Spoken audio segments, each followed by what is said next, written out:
How to delete TikTok account without password. Hi guys, in this video I will teach you how to delete TikTok account without password.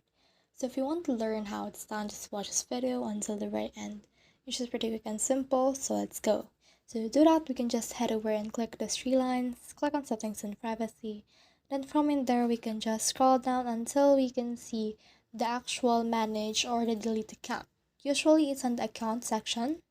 Then in here you can see deactivate or delete account. So if we click on this, we can just click on this delete and then skip this one, and then just click on this continue and continue that.